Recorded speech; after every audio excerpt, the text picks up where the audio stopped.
ثم جعلناكم خلائف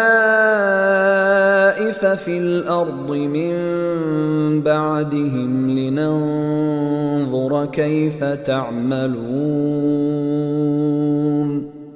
ثم جعلنا، ثم پھر، ثم کا کلمہ ہمیشہ کچھ وقفے کے بعد، کچھ وقفے کے بعد پھر ہم نے تمہیں پیدا کیا. جعلا بنایا، نہ ہم نے، کم تم کو.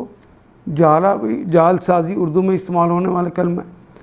خلائفہ، خلیفہ، جانشین. فی الارض، وہ جو ہلاک کر دیے ان کے خلیفہ بنایا، ان کا جانشین بنایا. فی الارض، زمین میں، یعنی ان کے بعد تمہیں پیدا کیا. من بعدہم، ان کے بعد.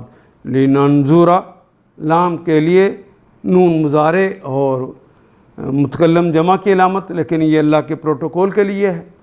ہم لننظرا، تاکہ ہم دیکھیں. کیف تعملون، کیف کیسے، تعملون تے تم کے لیے، وہ جمع کے لیے، باقی تو ہماری زبان کا کلمہ عمل رہ گیا. کس کیفیت میں تم عمل کرتے ہو. اصل میں اللہ وہ کیفیت دیکھتا ہے.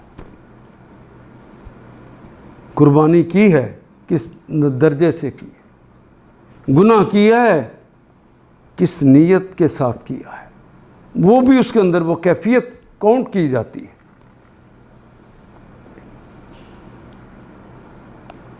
اب ان کے بعد ہم نے تم کو زمین میں جگہ دی. ثم جعلناکم خلائف فی الارض، تاکہ دیکھیں تم کیسے عمل کرتے ہو. ان آیات کو ایک دفعہ پھر تلاوت خود کیجیے، عربی و مبین پڑھتے ہوئے دیکھیے کیا بات پوری اندر اتر رہی ہے. کیا یہ اردو کے سانچے میں ڈھلتی گئی ہیں عبارتیں. اگر بات سمجھ آنی شروع ہو گئی تو الحمدللہ یہی ہمارا ہدف ہے، اور یہ ہدف پورا ہو گیا. اللہ میرا اور آپ کا حامی و ناصر. الف لام